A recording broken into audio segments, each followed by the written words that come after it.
เจดีย์สีสองเมืองเปล่งประกายแล้วบนยอดดอยนางแก้วมีโอกาสแวะเวียนไหว้ชมจำลองจากดอยสุเทพดอยสูงผู้ทาสบรมพลังแรงใจญาติโยมร่วมสร้างสมท่านบารมีสีขาวคลื่นช้ำนำพาความสุขพระเนรสีทางคลายทุกข์เกิดปิติสุขไปทุกทินทีเปิดฟังธรรมะประจักษ์รายการหลายคลื่นความร่วมสร้างมหาทานบารมีพระธาตุเจดีย์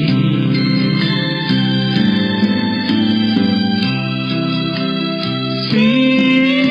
สองเมือง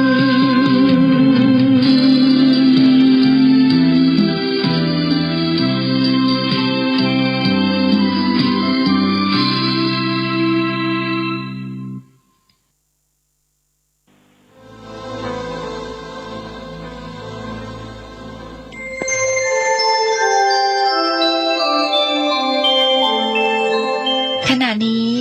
ท่านกำลังฟังสถานีวิทยุกระจายเสียง FM 104.5 เมกะเฮิรตซ์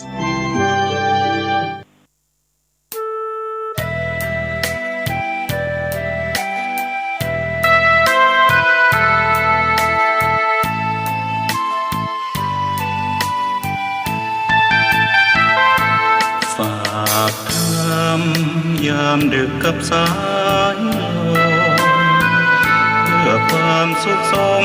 ทวนทั่วทุกหัวใจถึงคนทั้งโลกซึ่งอยู่แดนไกลจากคณะสงฆ์เชียงใหม่ที่ได้ตั้งใจเทศกลอนป่านนี้ศรัทธาลับหรือยังหรือกำลังฟังคลื่นนี้กันอยู่หนอขอจงตั้งใจฟังให้เพียงพอฟังด้วยหัวใจจดจ่ออย่าท้อและถอยเลยคืนไหนถ้ามีเวลาว่างจดหมายมาบ้างอย่าทำเงียบเฉยหรือโทรศัพท์เข้ามาติชมเชยถามปัญหาเถิดเอ่ยจะเฉลยให้สุนทรฝากทำนี้มาช่วยย้ำเตือนอย่าลืมอย่าเลือนน้ำคำที่คำสอนสังคมวุ่นวายสุดแสนอาวรณ์วันกลัวโลกจะรุ่มร้อน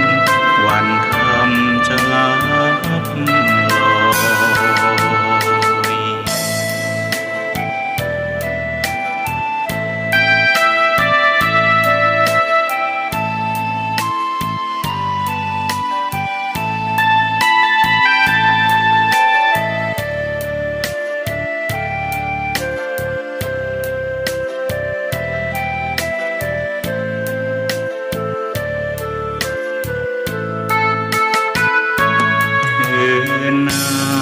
ยถ้ามีเวลาว่างจดหมายมาบ้างอย่าทำเงียบเฉยหรือโทรศัพท์เข้ามาติชมเชยถามปัญหาเถิดเอ่ยจะเฉลยให้สุนทรฝากทำนี้มาช่วยย้ำเตือนอย่าลืมอย่าเลือนน้ำคำที่คำสอนสังคมวุ่นวายสุดแสนอาวรณ์ วันกลัวโลกจะรุ่มร้อนวันธรรมจะลับลอย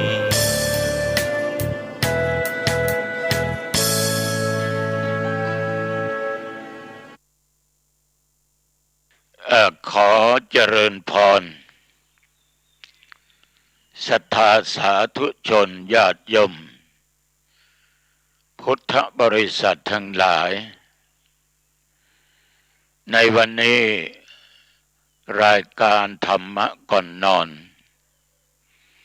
ณทางสถานีวิทยุแห่งนี้ตั้งแต่เวลาบัดนี้เป็นต้นไปญาติโยมจะได้ฟังธรรมะอันเป็นศาสนคำสอนขององค์สมเด็จสัมมาสัมพุทธเจ้าและคำสอนในทางพุทธศาสนาอาตมาภาพตัวเจ้าวัดหนองตองพระครูอาทรวิสุทธิคุณหรือบุญทันปริสุทธโธปัจจุบันนี้โยมดำรงตำแหน่งเจ้าคณะอำเภอหางดงเจ้าอาวาสวัดหนองตองตำบลหนองตองอำเภอหางดงจังหวัดเชียงใหม่และในปัจจุบันนี้อายุและพรรษาธรรมาภาพ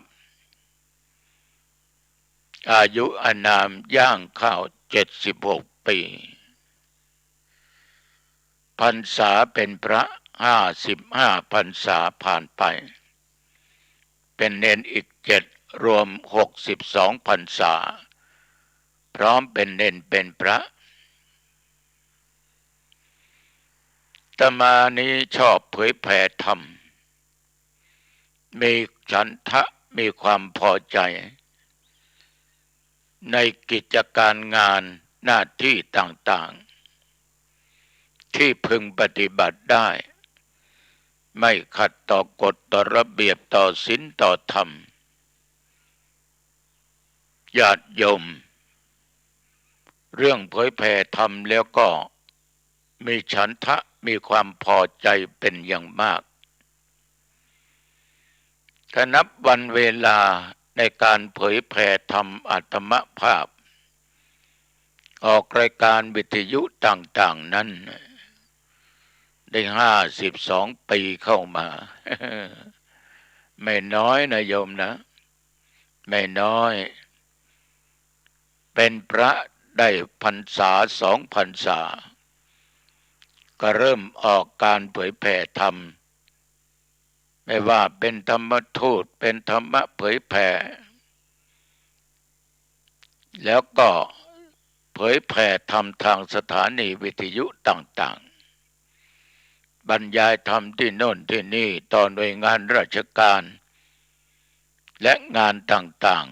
ๆไม่ว่าจะเป็นงานที่บ้านที่วัดจะมีญาติโยมนิมนต์ทุกองค์นี้ก็ต้องไปเราอยู่กับธรรมะเนี่ยโยมเราอยู่อย่างถูกต้องเมื่อคนเราทุกคนมีธรรมะอยู่ในจิตในใจอะไรมันก็ดีหมดถึงไม่ร่ำไม่รวยด้วยโภคทรัพย์สมบัติแก้วแหวนเงินทองเหมือนกับท่านบางท่านแต่เรามีธรรมะเราก็มีความสุขมีความสนุกอยู่ได้ด้วยมีธรรมะนี่ญาติโยมท่านทั้งหลายที่นั่งฟังตุเจ้าอยู่นี้จะมามั่นใจนะว่าโยมทุกคนมีธรรมะอยู่ในจิตในใจโอ้ถ้าไม่มีธรรมะเนี่ยโยมจะไปนั่งฟังหรอกบางทีเวลานั้นเป็นเวลาพักผ่อนของญาติของโยมบางครั้งอาจจะเป็นเวลาทำการทำงานของโยม กูไม่ฟังฉันไม่ฟังมันไม่ใช่เวลาฟังธรรมะเพลียเหมือนจะตายอยากจะหลับจะนอนเป็นเวลาพักผ่อนมาฟังธรรมะจากตุเจ้าวัดหนองตองมันจะได้อะไรขึ้นมานอนหลับดีกว่าสบายดีก็ไม่ว่ากันนะเพราะเหตุไรญาติโยมมันนานาจิตต่างจิตต่างใจต่างความคิดแต่ตุเจ้าเป็นธรรมาธิปไตยนะญาติโยมไม่เป็นอัตตาธิปไตยไม่เป็นโลกาธิปไตยธรรมาเอาธรรมเป็นใหญ่เป็นประชาธิปไตยเต็มตัวโยมไม่ต้องเครียดโยมทำงานมามันเมื่อยล้ามันอ่อนเพลียโยมอาบน้ำแล้วก็หลับพักผ่อนเสียธรรมะฟังเมื่อไรก็ได้ขอให้ฟังอย่าฝืนจิตฝืนใจเป็นเด็ดขาดเพราะมันจะทำให้จิตใจเรานั้นขาดสติหงุดหงิดค่ำเครียดบางคนฟังได้ไม่สักกี่ประโยคไม่กี่นาทีก็จะเกิดความเบื่อขึ้นเกิดอารมณ์ในทางชั่วร้ายขึ้นฉะนั้นตุเจ้าจึงบอกว่าอาตมาไม่เป็นอัตตาไม่เป็นโลกาเป็นธรรมาธิปไตยต่อญาติต่อโยมสาธุชนโยมท่านผู้ฟังการที่ตุเจ้านำเอาธรรมะมาอธิบายมาพูดมาคุยให้ญาติโยมฟังเวลานี้ก็เพื่อว่าโยมฟังแล้วจิตใจโยมก็จะสบายเพราะมันเป็นเวลาที่จะต้องหลับนอนกันฟังไปเพลินไปหลับปุ้ยตื่นมาเมื่อเช้าโยมก็เป็นสุขเอาธรรมะจากตัวเจ้าหนองตองจบเมื่อไรเนี่ยจะไปรู้ได้ยังไงเราหลับฟังธรรมะแล้วหลับนี่โยมใจมันสงบดีฟังไปเพลินไปหลับไปเลยนี่นะตื่นมาจิตใจสดชื่นยังคิดถึงธรรมะอยู่ยังคิดถึงธรรมะอยู่แต่ไม่ใช่มะธรรมนะบางคนนี่มะธรรมนะพูดแต่ปากไม่ฟังยังไม่พอยังไม่ได้ปฏิบัติตามเองบางท่านบางคนฟังแล้วทิ้งฟังแล้วขว้างไม่นำปฏิบัตินี่มะธรรมไม่เป็นธรรมะตัวเจ้ายอมรับว่าธรรมะนั่นนะมันมีในจิตใจของบุคคลไหนบุคคลใดบุคคลนั้นใจจะสะอาดใจก็จะสว่างจิตก็จะสงบเมื่อใจมันสะอาดในญาติโยมอารมณ์ร้ายๆจะเกิดขึ้นมีก็ไม่ได้เพราะใจมันสะอาดปราศจากมลมลทินต่างๆไม่ว่าจะเป็นความโกรธความโลภความหลงอะไรก็ตามใจสะอาดมันสะอาดแล้วใจมันก็สว่างเหมือนกับแสงพระอาทิตย์เหมือนกับแสงพระจันทร์เหมือนกับแสงโคมไฟต่างๆที่มันเจิดจ้าไปแต่แสงสว่างที่มีในจิตในใจนั้นคือแสงสว่างแห่งปัญญา เมื่อทุกคนมีจิตใจที่ใสสะอาดสว่างแล้วมันรู้แล้วว่าอะไรเป็นทุกข์อะไรเป็นสุขเหตุปัจจัยต่างๆไม่ว่าทุกข์และสุขมันเกิดจากปัจจัยอะไรโยมปล่อยวางใจก็จะสงบใจสงบนี่ญาติโยมมันนิ่งเหมือนกับน้ำในแม่น้ำก็ดีน้ำบ่อน้ำคลองต่างๆน้ำในถังอะไรก็ตามถ้าไม่มีอะไรไปตกใส่มันบางทีแม่น้ำลึกหลายเมตรน้ำบ่อลึกหลายเมตรเรามองลงไปเห็นถึงก้นบ่อในก้นบ่อมีอะไรบ้างเห็นหมดแม่น้ำสายนั้นใสสะอาดเราสามารถมองหินมองทรายได้ปลาว่ายไปว่ายมาปูหอยอะไรก็เห็นได้หมดแต่ท่านหากว่าน้ำนั้นเจออะไรก็ตามตกลงไปน้ำขุ่นขึ้นมาที่ใสสะอาดก็หายหมดเคยมองเห็นพื้นทรายเห็นปูเห็นปลาเห็นหอยเห็นก้นน้ำบ่อมันก็จะมองไม่เห็นเพราะมันขุ่นมัวเพราะใจมันไม่สะอาดน้ำมันไม่สะอาดเมื่อไม่สะอาดมันก็ไม่สว่างเมื่อไม่สว่างมันก็ไม่สงบญาติโยมคนที่ใจสงบได้นั้นต้องใจสะอาดคนจะมีใจสงบใจสะอาดใจสว่างต้องมีธรรมะอยู่ในจิตในใจการนำเอาธรรมะมาพูดให้โยมฟังนี้อาตมาจะยึดหลักในหนังสือนวโกวาทนักธรรมชั้นตรีจะนำมาเป็นข้อแต่ละหมวดมาอธิบายให้โยมฟัง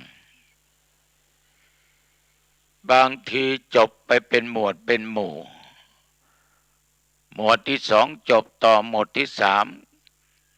จบหมวดที่สามอาจจะถามปัญหากับญาติกับโยมแล้วให้ญาติให้โยมทั้งหลายตอบปัญหาเฉลยปัญหาให้ตุเจ้าเขียนเป็นลายลักษณ์อักษรคำตอบพระธรรมาจะให้คำถามส่งถึงพระครูอาทรวิสุทธิคุณเจ้าคณะอำเภอหางดงวัดหนองตองตำบลหนองตองอำเภอหางดงจังหวัดเชียงใหม่รหัสไปรษณีย์50340อ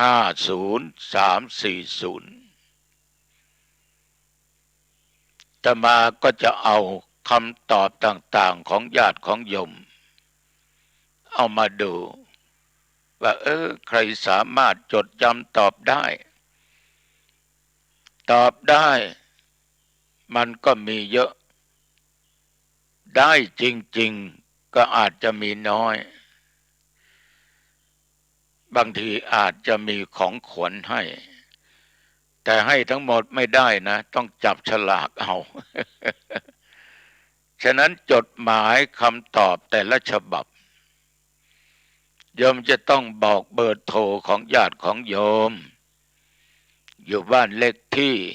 ทับหมู่บ้านตำบลอำเภอจังหวัดรหัสไปรษณีย์ชื่อโยมอะไรนามสกุลอะไรบอกพร้อมมาหมดเพื่อเราจะมีของอะไรมอบให้เป็นของขวัญธรรมะแก่ญาติแก่โยมถ้าหมวดสองหมวดสามมันจบต้องถามปัญหาละวันไหนที่จะมาถามปัญหา อาตมาจะแจ้งล่วงหน้าไปก่อนเพื่อโยมจะได้เตรียมจดหัวข้อปัญหาต่างๆเดี๋ยวก็เตรียมตอบวงเล็บห้ามถามพระห้ามถามเณรห้ามถามคนโน้นคนนี้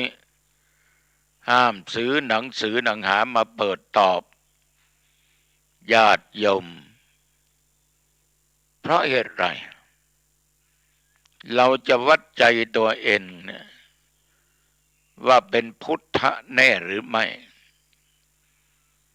ถ้ายอมเป็นพุทธะมันจะต้องตื่นอยู่ตลอดเวลาตื่นอยู่ในศีลอยู่ในธรรมจะไม่มีการทุจริตใดๆทั้งสิ้น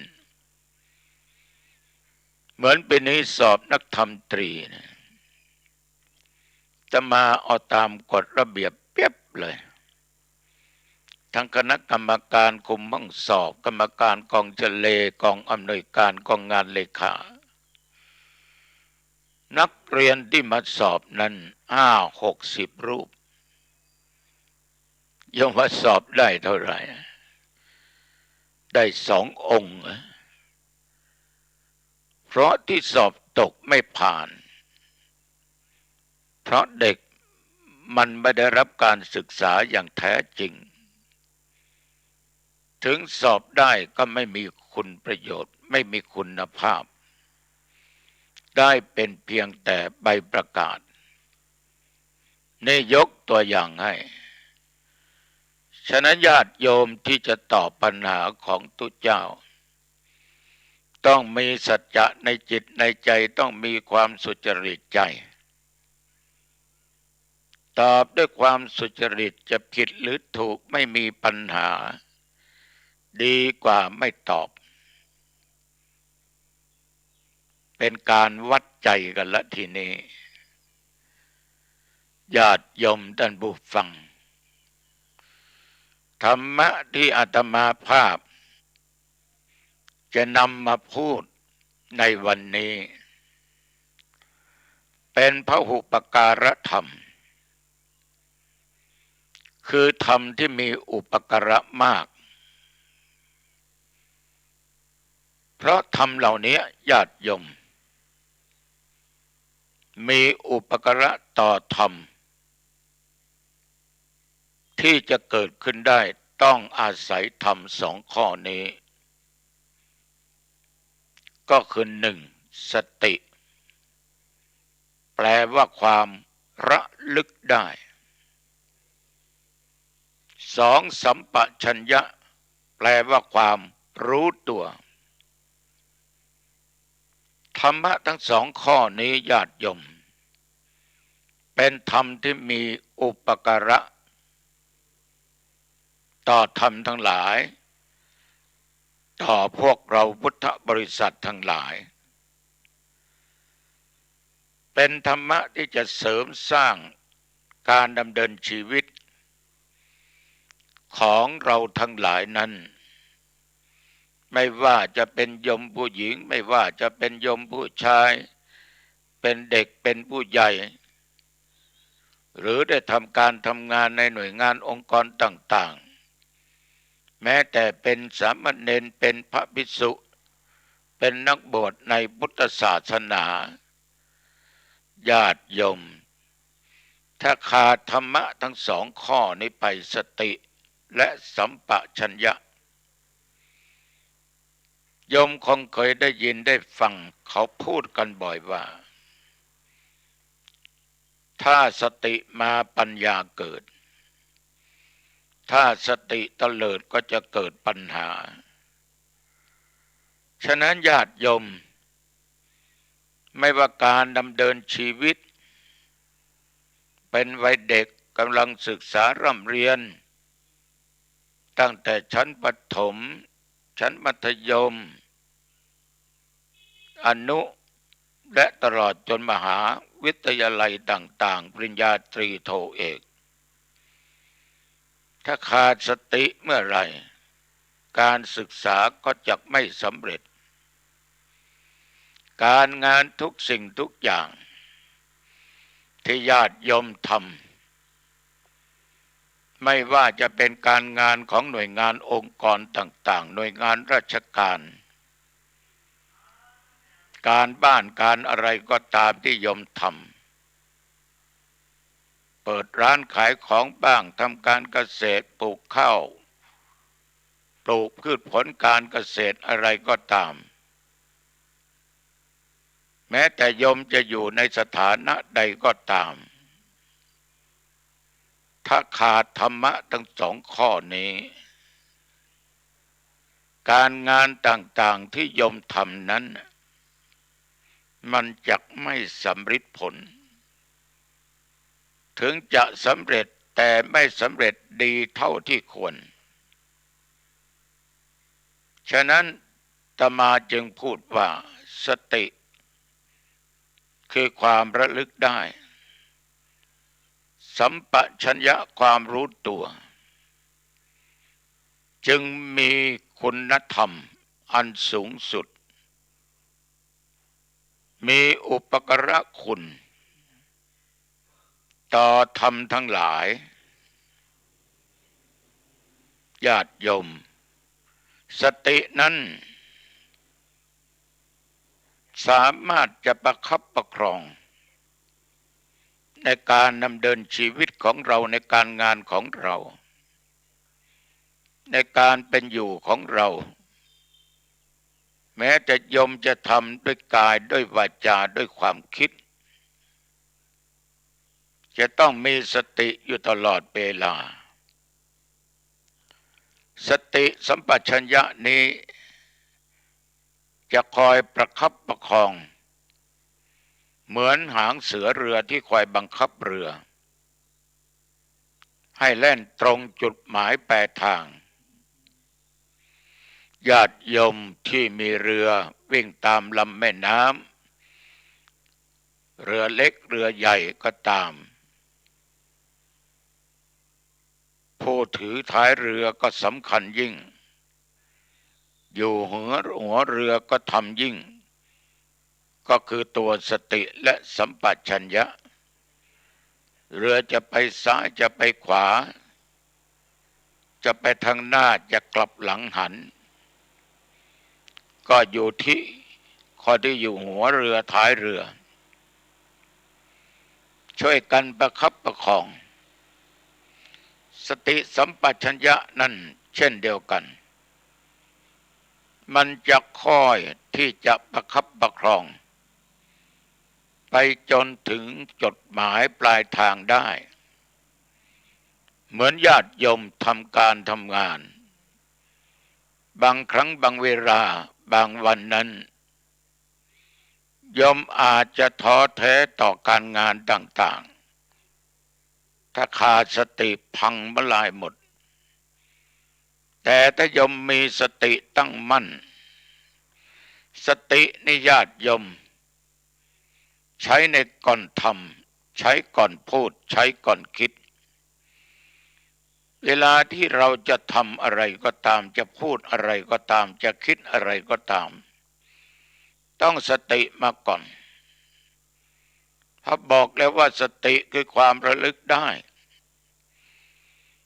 การกระทำทางกายย่อมจะกระทำการงานอะไรก็ตามต้องมีสติกำหนดว่าการงานที่จะกระทำนั้นเมื่อทำไปแล้วมันได้ผลหรือไม่ได้ผลมันดีหรือชั่วมันจะเกิดความหายนะเกิดความเดือดร้อนแก่บ้านแก่เมืองแก่สังคมแก่ประเทศชาติหรือไม่เราต้องมีสติคิดเสียก่อนเมื่อมีสติอยู่อย่างนี้ก่อนที่จะทำมันเป็นสิ่งที่ไม่ดีที่ทำลงไปจะนำความเดือดร้อนนำความหายนะเกิดขึ้นการงานที่เราทำนั้นถ้าทำไปแล้วจะผิดพลาดจะเดือดร้อนทั้งต่อตัวเองและต่อบุคคลอื่น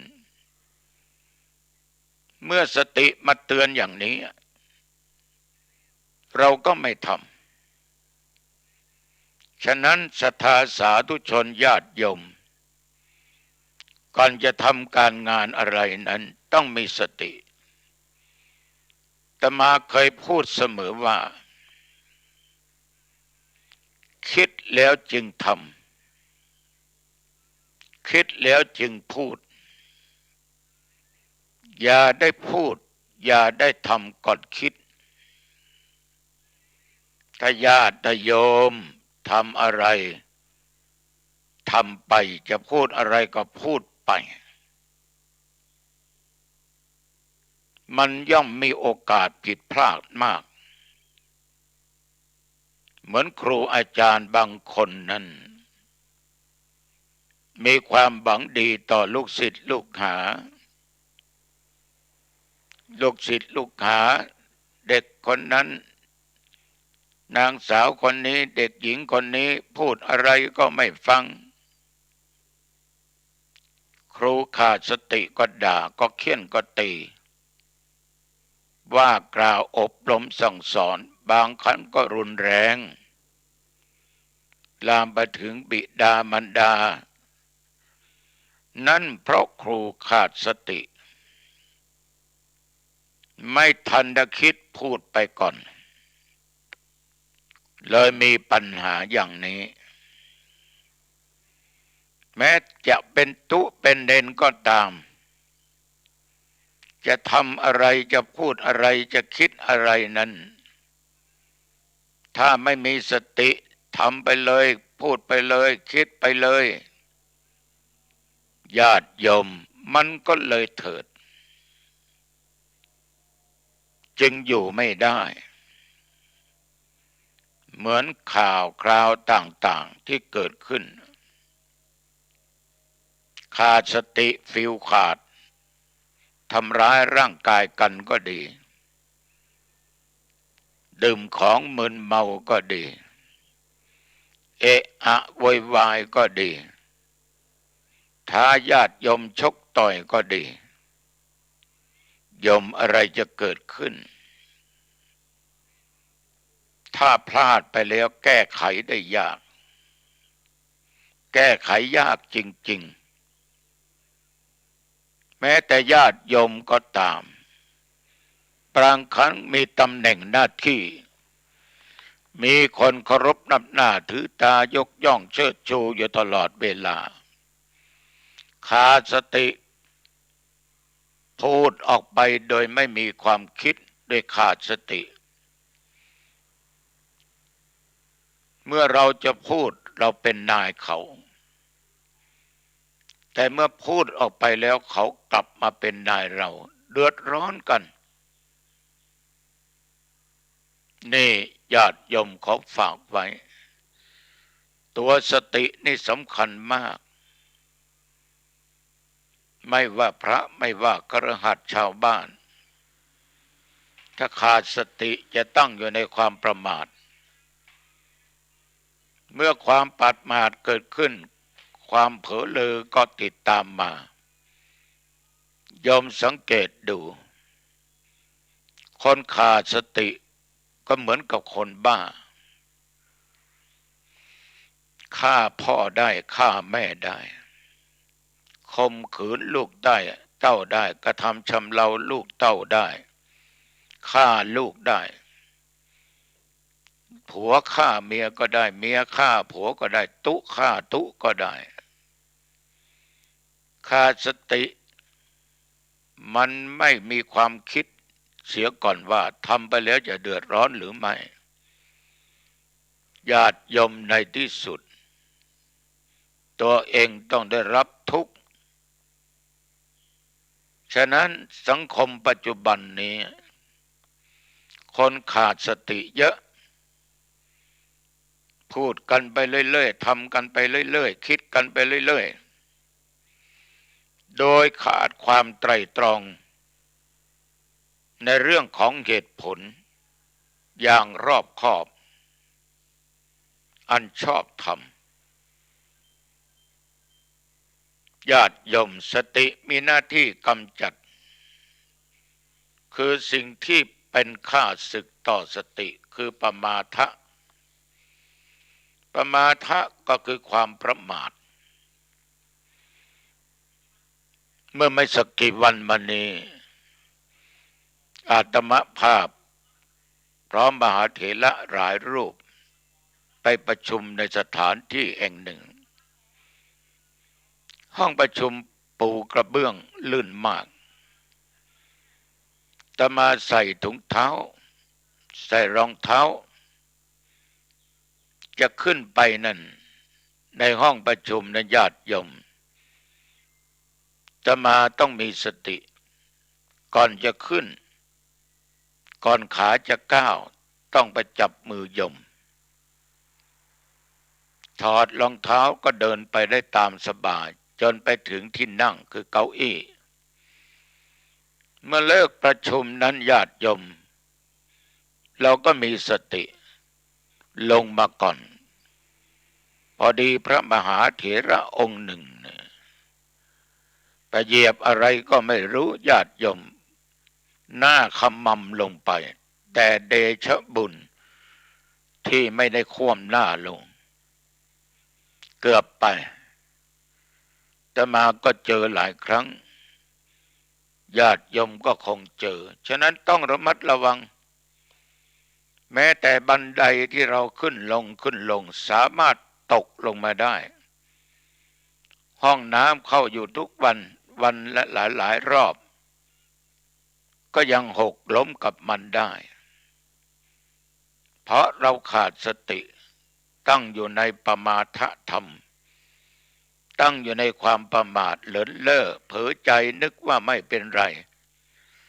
แต่มันก็เป็นไปได้ทุกโอกาสทุกเวลาญาติโยมเพียงแต่สติซึ่งแปลว่าความระลึกได้นั้น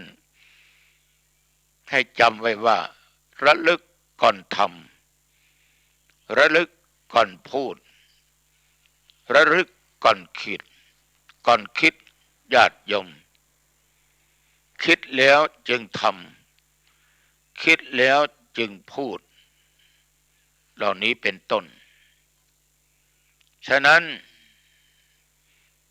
เราทุกคนนั้นถ้ามีสติมันก็จะครอบครองคุ้มครองเราอยู่ตลอดเวลาสำหรับข้อธรรมอีกข้อหนึ่งสัมปชัญญะข้อนี้สำคัญคู่เดียวกับสติเพราะได้บอกกับญาติกับโยมว่าธรรมมีอุปการะคุณสัมปชัญญะนิญาติโยมใช้ในขณะทำขณะพูดขณะคิดขณะทำขณะพูดขณะคิดมีใจจดจ่อต่อสิ่งที่ทำนั้นจดจ่อสิ่งที่พูดจดจ่อสิ่งที่คิดโดยสม่ำเสมอมั่นคงจิตใจไม่วอกแวกไม่ฟุ้งซ่านมีสมาธิตั้งมั่นอย่างมั่นคงไม่ว่าการจะการทำงานด้านไหนด้านใดงานส่วนตัวงานส่วนรวมงานที่เป็นหน้าที่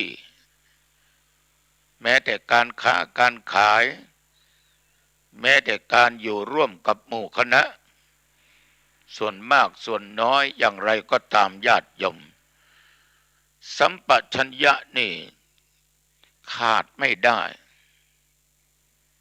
นะจะต้องมีความรู้สึกตัวอยู่ตลอดเวลาว่าขณะนี้เรากำลังทำอะไรเรากำลังพูดอะไรเรากำลังคิดอะไรเหมือนเวลานี้ตัวเจ้าวัดหนองตองต้องมีทั้งสติและสัมปชัญญะคิดแล้วก่อนจะทำคิดแล้วก่อนจะพูดเวลาทำเวลาพูดอาตมาต้องมีสัมปชัญญะรู้ตัวอยู่เสมอจะพูดยังไงไม่ให้มันผิด ไม่ให้มันผิดให้มันถูกโดยไม่ได้มีตำรับตำราอะไรพูดไปตามความคิดตามสิ่งที่ได้มีประสบการณ์ได้ประพฤติปฏิบัติมาสาธุชนญาติโยมธรรมะเนี่ยถ้าจะให้พูดได้เต็มปากเต็มเสียงเต็มภูมิเต็มความรู้จะต้องนำไปปฏิบัติถ้าเราไม่ได้นำไปปฏิบัติมันพูดไม่ได้เต็มปากเพราะเราไม่ได้ปฏิบัติตามหัวข้อธรรมเราจึงไม่รู้ผลว่าธรรมะข้อนี้ให้ผลให้อานิสงส์อย่างไรแก่เราเมื่อไม่นำปฏิบัติมันก็ไม่รู้ผลไม่รู้ผลก็ไม่สามารถที่จะมาอธิบายให้ญาติโยมฟังได้ฉะนั้นตุเจ้าต้องศึกษาต้องปฏิบัติตามต้องสังเกตในเรื่องของสติและก้าวมาสู่สัมปชัญญะความรู้สึกตัวเวลานี้อาตมารู้ดีว่าอาตมากำลังพูดธรรมะที่มีอุปการะคุณคือสติสัมปชัญญะไม่ได้พูดถึงเรื่องขันติโสรจะนี่พูดธรรมมีอุปการะสติสัมปชัญญะญาติโยมมันจะต้องใช้ธรรมะนี้อย่างสม่ำเสมอกันการงานจักสำเร็จผลไม่ผิดพลาดแล้วทีนี้สัมปชัญญะนี่นะโยมนะยังเป็นข้าศึกต่ออาญานะความโง่เขลาความโง่เขลาคืออาญานะฉะนั้นปัญหาอาตมาจะถามโยมนะสมมุตินะว่าจะตั้งปัญหาถามว่าโยมธรรมมีอุปการะคุณนั้นคืออะไรถ้าญาติโยมฟังแล้วจำและจดก็ตอบได้สติคือความระลึกได้สัมปชัญญะความรู้ตัวอีกจะถามอีกว่าทำทั้งสองอย่างนั้นทั้งสติสัมปชัญญะเป็นข้าศึกแก่อะไรไม่ใช่ว่าโยมกับตัวเจ้าวัดหนองตองไม่ใช่นะสติเป็นข้าศึกแก่ธรรมอัปปมาทะความประมาทอัปปมาทะความไม่ประมาทอาญานะความโง่ความเขลาคือสัมปชัญญะเป็นข้าศึกแก่ธรรมเหล่านี้ญาติโยมทำทั้งสองข้อนี้เป็นประโยชน์มากต่อพวกเราทุกๆคนต่ออาตมาภาพเกี่ยวเรื่องกับความคิดเกี่ยวกับเรื่องกิจที่ทำสำคัญที่สุดไม่ให้มีความผิดพลาดบกพร่องให้ได้ผลแบบสมบูรณ์แบบป้องกันไม่ให้จิตฟุ้งซ่านฟั่นเฟือนทำจิตใจให้สุขุมเหมาะแก่การประกอบการงานทั้งปวงสรุปว่าธรรมทั้งสองข้อนี้สำคัญยิ่งต่อการดำเนินชีวิตประจำวันของพวกเราไม่ว่าอาตมะและญาติโยมท่านผู้ฟังมีความสำคัญมาก ฉะนั้นตุเจ้าจึงขอฝากไว้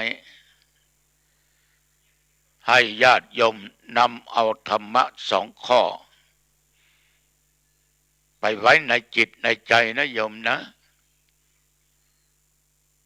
ถ้าไม่เคยเอาไปใช้ก็ขอเมตตานะเอาไปใช้นะโยมนะ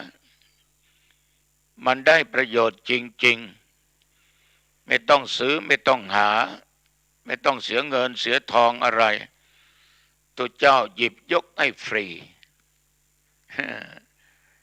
หยิบยกให้ฟรีนอนหลับหรือยังเนี่ยถ้าหลับจำไม่ได้ต้องจดถ้าจดและจำทั้ง2 อย่างถ้าจำมันนึกไม่ได้ก็ต้องคิดว่าเราได้จดไว้เปิดดูอ่านได้แล้วเราก็จะเข้าใจเราจะไม่เป็นคนโง่นะโยมนะเราจะไม่เป็นคนตั้งอยู่ในความประมาทเพราะเรามีสติสัมปชัญญะธรรมที่เป็นอุปการะมาก2 อย่าง2 ประการดังที่กล่าวเอาละญาติโยมท่านผู้ฟังอันเป็นที่รักที่นับถือของตุเจ้าทุกท่านทุกคนในที่สุดอาตมาก็บรรยายโดยย่อโดยสังเขปให้ญาติโยมฟังมาในเรื่องสติสัมปชัญญะฟังแล้วเป็นเช่นไรอย่าเพิ่งเบื่อหน่ายนะอย่าเพิ่งเบื่อหน่ายกันตัวเจ้าเต็มใจมานั่งพูดนั่งบันทึกเสียงรายการนี้ไม่ใช่รายการสดฟังแล้วมีปัญหาอโหลโทรไปถามได้แต่กลางค่ำกลางคืนไม่ใช่เวลาถามถ้าโยมจะโทรต้องกลางวันหมายเลขโทรศัพท์081 950 3471 081 950 3471โทรไปคุยกันได้ท้ายที่สุดขอให้คุณแห่งพระศรีรัตนตรัยคือคุณแห่งพระพุทธพระธรรมพระสงฆ์คุณบิดามารดาครูบาอาจารย์อุปัชฌายะสิ่งศักดิ์สิทธิ์ทั้งหลายที่มีพระคุณบุญศีลบุญธรรมอันเกิดจากการรักษาศีลเกิดจากการให้ทานเกิดจากการเจริญสมาธิภาวนาขอบุญกุศลเหล่านี้จงเป็นพลังอันแรงกล้าบังเกิดปกป้องคุ้มครองรักษาญาติโยมท่านผู้ฟังทุกสารทิศอันเป็นมิตรในทางธรรมขอญาติโยมทุกคนนั้นอยู่เย็นเป็นสุขมีใจสะอาดมีใจสว่างมีจิตสงบคิดสิ่งหนึ่งประการใดขอความคิดปรารถนาเหล่านั้นจงสำฤทธิ์ผลญาติโยมต้องมีสติสัมปชัญญะประตูบ้านปิดหรือยังประตูบันไดประตูห้องฟืนไฟที่จุดไว้ปิดหรือยังอาบน้ำหรือยังทานข้าวหรือยังเก็บของที่จะใช้ไว้เป็นที่เป็นทางให้เห็นได้ง่ายๆเผื่อว่าไม่ต้องเสาะหาเข้าห้องนอนเข้าห้องพระไหว้พระสวดมนต์เจริญเมตตาภาวนาแผ่บุญกุศลให้แก่เจ้ากรรมนายเวรสรรพสัตว์บรรพบุรุษสัตว์มนุษย์สัตว์เดรัจฉานเหล่าเทวบุตรเทวดาอย่าลืมแผ่เมตตาแก่ตัวเอง ขอญาติโยมตั้งอยู่ในเมตตาธรรมนอนหลับก็เป็นสุขตื่นขึ้นมาโยมก็เป็นสุขวันนี้ขอทุกท่านทุกคนนั้นมีอายุวันนะสุขะพละเหมือนกันทุกท่านทุกคนอายุวันโนสุขังพลัง